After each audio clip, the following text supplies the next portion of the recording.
আলহামদুলিল্লাহ ওয়াহদা ওয়াসসালাতু ওয়াসসালামু আলা মান লা নাবিয়্যা বা'দা। আমি আব্দুল্লাহ বিন আব্দুর রাজ্জাক। প্রায় ৩ কোটি ৩.৫ কোটি যে জনগণ আছে তাদেরই একজন প্রতিনিধি বলতে পারেন।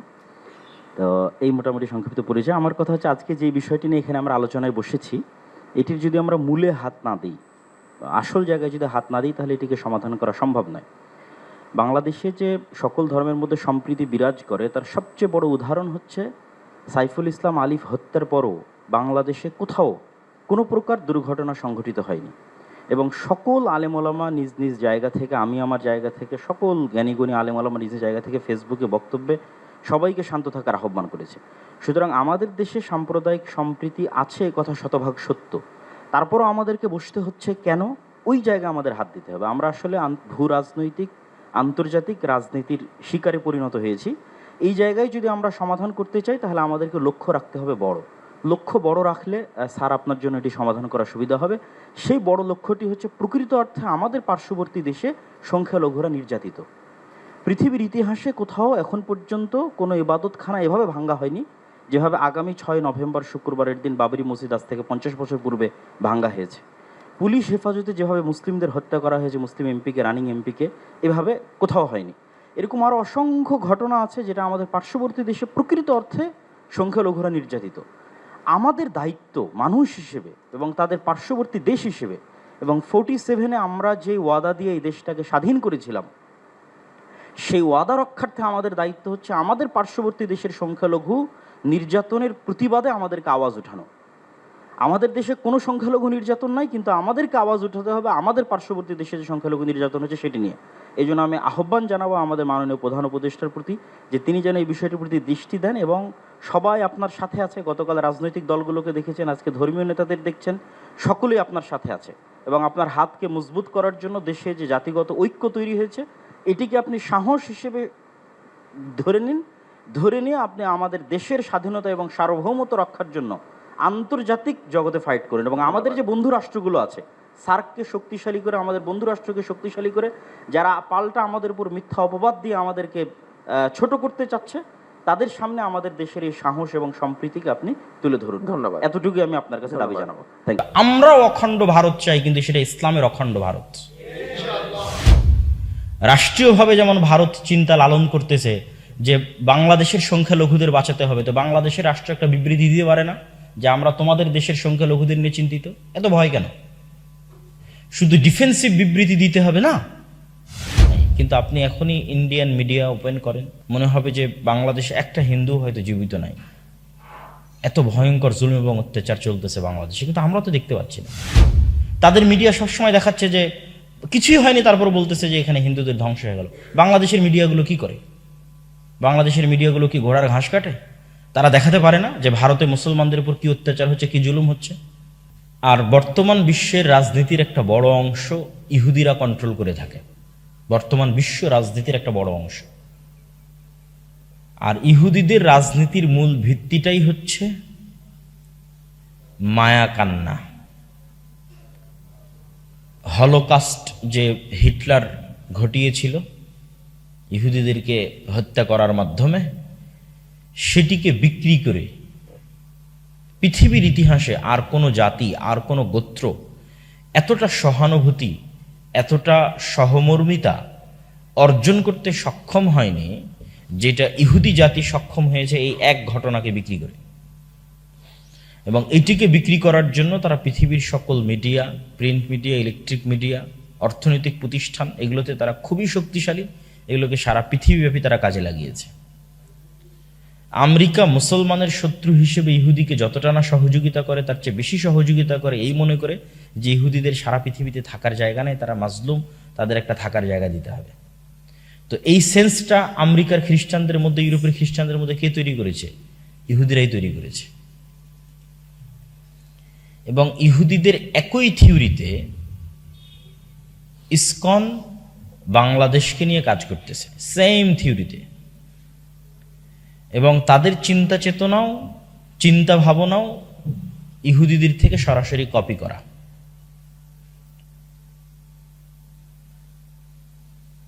যেমন সারা পৃথিবীব্যাপী ইহুদিরা মাজলুম, এই সংবাদ প্রচার করে, এই মনোভাব তৈরি করে তাদের জন্য একটা দেশ তৈরি করা হয়েছে আরবের মধ্যে।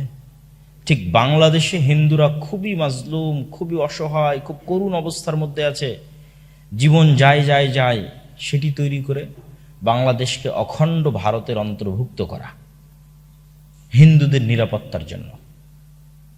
একদম সিম্পল এবং অতি সহজ, এবং যেটি আমরা আমাদের চোখের সামনে দেখছি।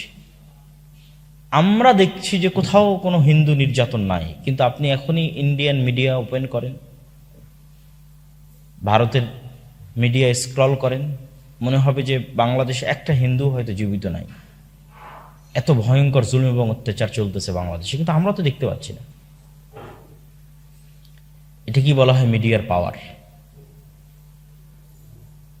এবং এটাকে বিক্রি করেই আজ ইসরায়েল সফল, ইহুদিরা সফল, এবং সেটিকে ইসকন বিক্রি করতে চায়। এবং অন্য হিন্দুদের থেকে ইসকনের যেটি সবচেয়ে বড় পার্থক্য, সেটি হচ্ছে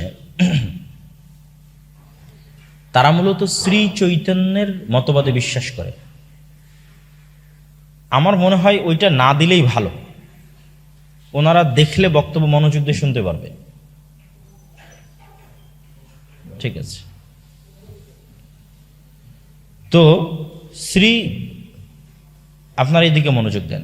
শ্রী চৈতন্যের মতবাদকে প্রাধান্য দেয় হচ্ছে ইসকন। শ্রী চৈতন্য কি চাইতেন? নির্জবন করো আজি সকল ভুবন, মানে আজকে পৃথিবীকে জবন মুক্ত করো। জবন মানে হচ্ছে মুসলমান, পৃথিবীকে মুসলমান মুক্ত করতে হবে। তো শ্রী চৈতন্যের যে হিন্দু শাখা, সেটি বৈষ্ণব হিন্দু শাখা হিসেবে পরিচিত। তো বৈষ্ণব হিন্দু কি? আর শ্রী চৈতন্যকে মনে করা হয় যে তিনি নিজেই, একদল হিন্দু দাবি করে যে তিনি নিজেই শ্রীকৃষ্ণ অথবা শ্রীকৃষ্ণের অনুসারী। তো বৈষ্ণব ধারাটা হচ্ছে হিন্দুদের মধ্যে যে জাত এবং পাতের ভেদাভেদ ছিল, হিন্দুদের মধ্যে যে কেউ ব্রাহ্মণ, কেউ ক্ষত্রিয়, কেউ শূদ্র, এই যে একটা ভেদাভেদ ছিল, এই ভেদাভেদের কারণে যারা নিম্ন বর্ণের হিন্দু, তারা প্রচুর পরিমাণে ইসলাম গ্রহণ করত, যেটি বিশেষ করে এই বঙ্গে সংগঠিত হয়েছে, এই বাংলায়। বৌদ্ধরা চলে যাওয়ার পরে নিম্ন বর্ণের হিন্দুরা সবচেয়ে বেশি ইসলামে কনভার্ট হয়েছে। এত বেশি পরিমাণে ইসলামে তারা কনভার্ট হচ্ছিল যে একসময়, যেহেতু ব্রাহ্মণরা অতি অল্প, দেখা যাচ্ছে সকল নিম্নবর্ণের হিন্দু ইসলাম গ্রহণ করলে ব্রাহ্মণরা এদেশের সংখ্যা লঘু হয়ে যাবে, মানে আসল হিন্দু ধর্ম সংখ্যা লঘু হবে। তখন নিম্নবর্ণের হিন্দুদের একটা সম্মানের জায়গা তৈরি করার জন্য হিন্দু ধর্মের মধ্যে এই ধারাটার আবির্ভাব হয়, যে নিম্নবর্ণের হিন্দুদেরকে এম্পাওয়ারমেন্ট, তাদেরকে পাওয়ারফুল করা, তাদের হিন্দু সমাজে একটা সম্মান ও মর্যাদার জায়গা তৈরি করা, যেন তারা ইসলামে কনভার্ট না হয়। এবং আপনি দেখবেন যে যত জায়গায় ইসকনের মন্দির আছে, প্রত্যেকটা জায়গায় নিম্নবর্ণের হিন্দুদের বসবাস আছে। যেমন ঢাকার স্বামীবাগে, যেখানে ইসকনের বলা যায় সবচেয়ে বড় মন্দির আছে, এটা একটা ম্যাথর পট্টি। হিন্দুদের যারা নিম্নবর্ণের হিন্দু ম্যাথর হিসেবে বসবাস করে, তারা সেখানে থাকে। চিটাগাংয়ে যেখানে সাইফুল ইসলাম আলিফ ভাইকে হত্যা করা হয়েছে, সেটি ম্যাথর পট্টি, সেখানে নিম্নবর্ণের হিন্দুরা বসবাস করে। সিলেটে যে অঞ্চলে ইসকনের সবচেয়ে বেশি প্রভাব, সেখানে সব চা শ্রমিকেরা বসবাস করে। যেমন সিলেটের রাগেব মেডিকেল কলেজের সম্পত্তি নিয়ে যে গত সরকারের আমলে বিভিন্ন কেস, মামলা ইত্যাদি, সেটার নেতৃত্বে মূলত ইসকনই ছিল, এবং এটির পিছনে ছিল নিম্নবর্ণের হিন্দুরা যারা চা বাগানে চা শ্রমিক হিসেবে কাজ করে।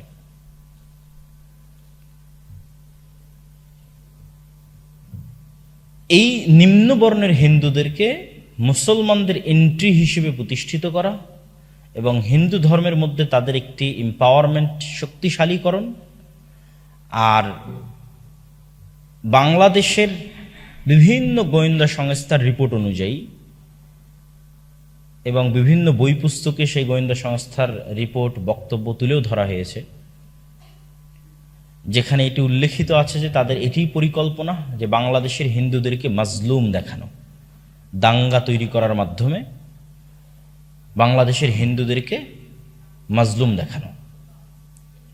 কিন্তু বাংলাদেশের মুসলমানদের ভাগ্য ভালো, জানি না এই ভাগ্য কতদিন ভালো থাকবে, যে এত বড় একটি হত্যাকাণ্ড ঘটার পরেও বাংলাদেশের মুসলমানেরা অত্যন্ত ধৈর্যের সাথে, অত্যন্ত বুদ্ধিমত্তার সাথে এটির পাল্টা কোনো রিয়াকশন হিন্দুদের উপর করতে যায়নি, যেটি মূলত তাদের চাওয়া ছিল, যে আমরা তাদের একজনকে তাদের দেশে হত্যা করব, তারা উগ্র হয়ে ক্ষিপ্ত হয়ে আমাদের মন্দির ভাঙচুর করবে, আগুন জ্বালাও পোড়াও করবে।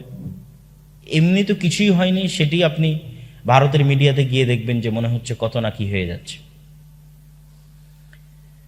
তো এইরকম একটা সিচুয়েশনে মুসলমানদের টিকে থাকা খুবই কঠিন, যেখানে আপনাকে আপনার পায়ে পাড়া দিয়ে আপনাকে উস্কানোর চেষ্টা করা হচ্ছে, আবার বহির্বিশ্ব থেকে আপনাকে বলা হচ্ছে আপনার এখানে হিন্দুরা মাজলুম, আবার আপনি তাদের কিছু করতেও পারছেন না। আইনগতভাবে যদি কিছু করতে যান তাহলে কি হচ্ছে সেটি তো চোখের সামনে মানুষ দেখছি, যে পুরো রাষ্ট্রযন্ত্র যেখানে অচল, একজন ব্যক্তিকে গ্রেফতার করাও যাবে না, গ্রেফতার করে জেলেও নিয়ে যাওয়া যাবে না, হয়তো সে আইনের ঊর্ধ্বে। রাষ্ট্রযন্ত্র কিভাবে অচল হতে পারে? তো ইসকনের এই চিন্তাধারাটা সরাসরি ইহুদিদের থেকে কপি করা, এবং ইহুদিরা আমেরিকায় বসে এটিকে পরিচালিত করে। এই জন্য ডোনাল্ড ট্রাম্প ক্ষমতায় আসার আগেই বাংলাদেশের সংখ্যালঘুদের নির্যাতন নিয়ে তার টুইটারে পোস্ট করেছিল, কেননা সেও এবং তার যে স্টাফগণ আছে তারা ইসকন প্রভাবিত প্রচুর পরিমাণে। তো এই বিষয়ে আমাদের কি করণীয় থাকতে পারে? এই যে আন্তর্জাতিক বিশ্ব রাজনীতির একটা খেলার অন্তর্ভুক্ত হয়ে গেছে বাংলাদেশ, এবং বাংলাদেশ নামক এই ছোট্ট ভূখণ্ডটি, সেক্ষেত্রে আমাদের করণীয় কি হতে পারে এবং আমরা কিভাবে আমাদের দেশ ও জাতির স্বাধীনতা সার্বভৌমত্বকে টিকিয়ে রাখব? আমাদের মনে রাখতে হবে যে আপনি যদি একটু 1 মিনিট চোখ বন্ধ করে আপনার আশেপাশের পুরো পৃথিবীটা দেখেন, তাহলে দেখবেন সবাই নিজ নিজ ধর্মের উপরে শতভাগ কট্টর। আপনি ইহুদিদেরকে দেখেন ইসরায়েলে, বা আমেরিকায় গিয়ে দেখেন, ইংল্যান্ডে গিয়ে দেখেন, তারা নিজের ধর্মের উপর শতভাগ কট্টর, নো কম্প্রোমাইজ, এবং বেপরোয়া। আপনি ভারতের হিন্দুদেরকে দেখেন, তারা নিজের দিনের উপর শতভাগ কট্টর, এবং কট্টর পন্থার উপর ভিত্তি করে গত 10 বছর থেকে রাষ্ট্র পরিচালনা করতেছে ভারতে হিন্দুত্ববাদী সরকার। কিন্তু মুসলমানদের কাছে এসে দেখবেন মুসলমানেরা সবচেয়ে কম্প্রোমাইজিং। তাকে 10টা মারলেও সে খুব ভালো শিশু বাচ্চা, তাকে মারার জায়গায় হত্যা করে ফেললেও তারপরেও সে খুব ভালো শিশু বাচ্চা। তথা সারা পৃথিবীতে আপনি যদি মুসলমানদেরকে দেখেন, তারা সবচেয়ে বেশি কম্প্রোমাইজ করে চলতেছে, অথচ তারাই সবচেয়ে বেশি মাজলুম, তারাই সবচেয়ে বেশি অত্যাচারিত। আর যারা জালেম, তারা তাদের দিনের ব্যাপারে কোনো কম্প্রোমাইজ করতেছে না, কিন্তু সে সন্ত্রাসীও হচ্ছে না, সে জঙ্গিও হচ্ছে না। ধরেন আপনি কল্পনা করেন আজকে বেশি দূরে না, ভারতের মাটিতে মুসলমানেরা এইরকম ভারতের একজন রাষ্ট্রীয় আইনজীবীকে হত্যা করুক দিল্লির হাইকোর্টে, ভারতে কি হতে পারে?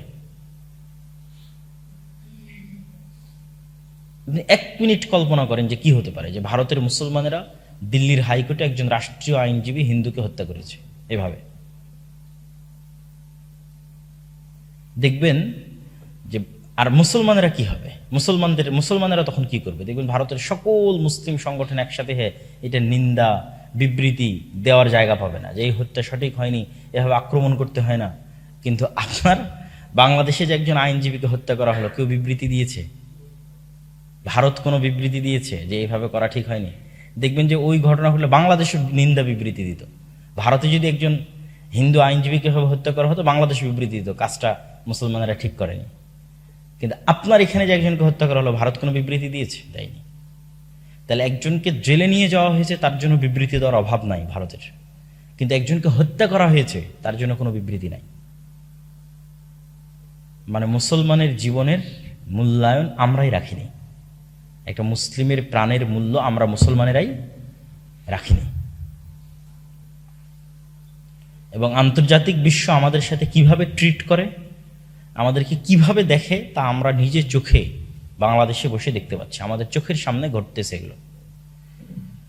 আমরা জানি না যে এই ধারা কোথায় গিয়ে ঠেকবে, কিন্তু আমি এতটুকু আপনাদেরকে সামারি বলে দিলাম যে মুসলমানেরা যদি বাঁচতে চায়, যে তারা তাদের স্বাধীনতা সার্বভৌমত্ব নিয়ে বাঁচবে, তাহলে আপনি কম্প্রোমাইজ করে বাঁচতে পারবেন না। আপনাকে আপনার দিনের উপর কি হতে হবে? কট্টর হতে হবে। ধরেন ডক্টর মোহাম্মদ ইউনূস বলতেই আছে আমি অনেক বড় সেকুলার, আমি অনেক বড় লিবারেল, আমি এই সেই, আমি উদার ইত্যাদি। আমি আজ কালকেই দেখতেছিলাম একটা বিশাল হিন্দু পেজে ডক্টর ইউনূসের ছবি দিয়ে তারা কমেন্ট করেছে যে आप लोग इसके बारे में अपनी जबान में क्या कहेंगे, যে নিজ নিজ ভাষায়, আঞ্চলিক ভাষায় একে আপনি কি বলবেন ডক্টর মোহাম্মদ ইউনূসকে। তো নিচে হিন্দুরা সিরিয়ালে গালি, মানে তাদের নিকৃষ্ট যত ভাষায় গালি থাকতে পারে প্রত্যেকটা ভাষায় গালির পর গালি, গালির পর গালি। তো ডক্টর ইউনূস তো হাজার লিবারেল হয়েও তার কাছে ভালো হতে পারবে না। সে তো তাকে মুসলিম হিসেবে দেখবে এবং মুসলিম হিসেবে দেখে তাকে কতটা ছোট করা যায় তার চেষ্টা করবে। আপনি যতই পৃথিবীর কাছে সাধু সাজতে চান, পৃথিবী আপনার সাধুতা গ্রহণ করবে না। কিন্তু পৃথিবী তো তার নিজের দিনের উপর, নিজ নিজ ভ্রান্ত দিনের উপর কট্টর হচ্ছে। তা আপনি কেন এত ভয় পাচ্ছেন? আপনি কেন এত কম্প্রোমাইজ করতেছেন? আপনিও নিজের দিনের উপর কট্টর হন, আপনার স্বাধীনতা স্থায়িত্ব রূপ লাভ করবে। হয়তো রিস্ক বেশি, রক্ত বেশি, কিন্তু এর মধ্যে যে স্বাধীনতা আছে, এই স্বাধীনতা ইনার পিস, মানে অভ্যন্তরীণ শান্তি পাবেন। আর আপনি এখন এত ডুয়েল রোল প্লে করতেছেন, ভিতরে ভিতরে কষ্ট পাচ্ছেন, আবার বাইরে বাইরে বলতে হচ্ছে যে না আমরা এটার সাথে না, আমরা অমুক তুমুক ইত্যাদি, কিন্তু পৃথিবী আপনাকে বিশ্বাস করতেছে না। কত করুণ এবং কত কঠিন অবস্থা।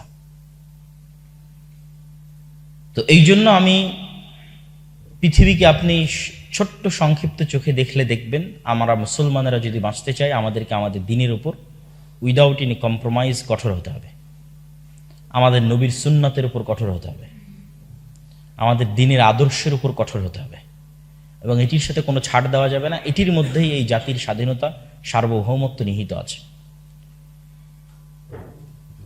আর আমাদের স্বপ্ন থাকতে হবে বড়, স্বপ্ন থাকতে হবে উঁচু। স্বপ্ন দেখতে শিখলে তার ধারে কাছে আপনি যাবেন।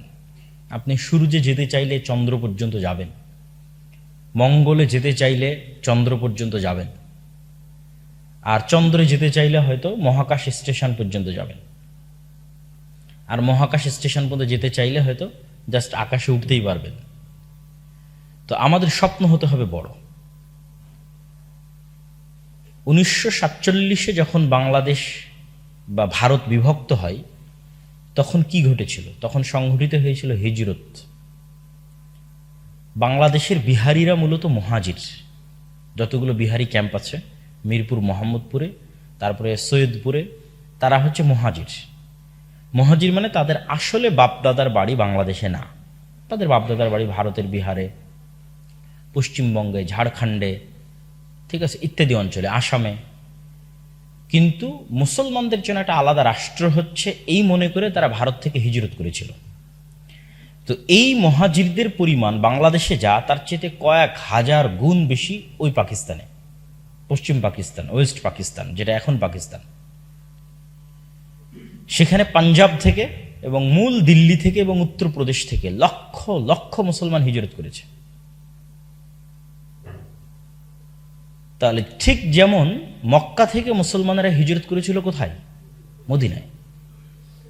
তো মদিনায় হিজরত করার পর মক্কাতে কিছু মুসলমান ছিল না? ছিল না, ছিল। সব মুসলমানই তার হিজরত করে আসতে পারেনি।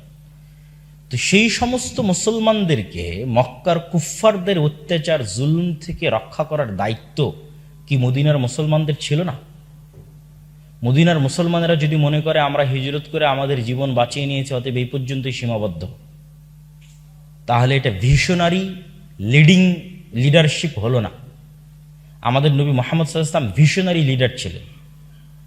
আমি মক্কা থেকে পালিয়ে আমার জীবন বাঁচিয়েছি তার মানে এই নয় যে মক্কায় আর ফিরে আসব না। মক্কা থেকে পালিয়ে আমার জীবন বাঁচিয়েছি, কিন্তু মক্কায় এখনো মুসলমান করবে, তাদের জীবন ও নিরাপত্তার দায়িত্ব আমাদের। অতএব সে মক্কাকে আমার বিজয় করতেই হবে। তো 47-এ মুসলমানেরা ভারত ছেড়েছে, তার মানে কি ভারতে আর মুসলমান নাই? আছে না নাই? আছে। এবং এটি ফ্যাক্ট যে বাংলাদেশ এবং পাকিস্তানের সংখ্যালঘুরা যেই মর্যাদা এবং সম্মানের সাথে থাকে, তার ন্যূনতম চুল পরিমাণ সম্মান এবং মর্যাদা ভারতের মুসলমানেরা পায় না। আমি নিজে ভারতে গেছি, মুসলমানদের অবস্থা দেখেছি, এবং আপনারা তো অনলাইন, ইলেকট্রনিক্স, প্রিন্ট মিডিয়া সব জায়গায় লক্ষ্য করছেন। বাবরি মসজিদকে অনেক আগে ধ্বংস করে দেওয়া হয়েছে এবং সেখানে রাম মন্দির তৈরি হয়েছে, এবং প্রত্যেক দিন মুসলমানদের যে কোনো স্থাপনার উপর অভিযোগ উত্থাপিত হয় যে এখানে নাকি মন্দির ছিল, অতএব এটিকে ভেঙে দিতে হবে।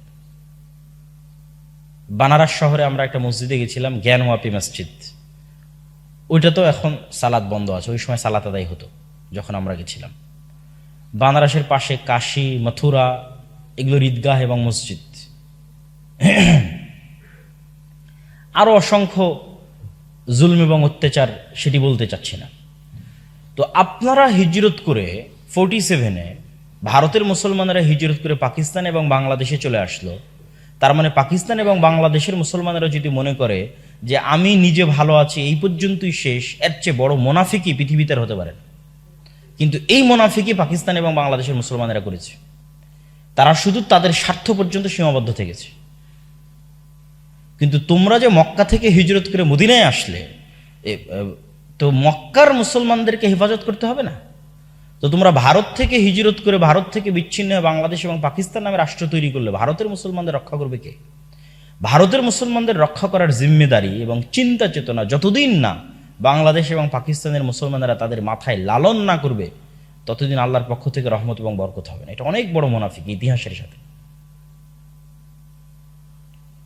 তাহলে আমাদের দেশে তো আমরা দেখতে পাচ্ছি কোনো হিন্দুর অত্যাচার হচ্ছে না, এবং হিন্দুরা আমাদের কাছে নিরাপদ। কিন্তু আমরা তো এটা জানি যে আমাদের মুসলিম ভাইরা ভারতে মাজলুম। তাহলে তাদেরকে উদ্ধার করার জন্য আমাদের মাথায় চিন্তা থাকতে হবে না? হবে না? বলেন। হবে। আপনি যখন চিন্তা ওইটা করবেন, অটোমেটিক আপনার বাংলাদেশ স্বাধীন থাকবে।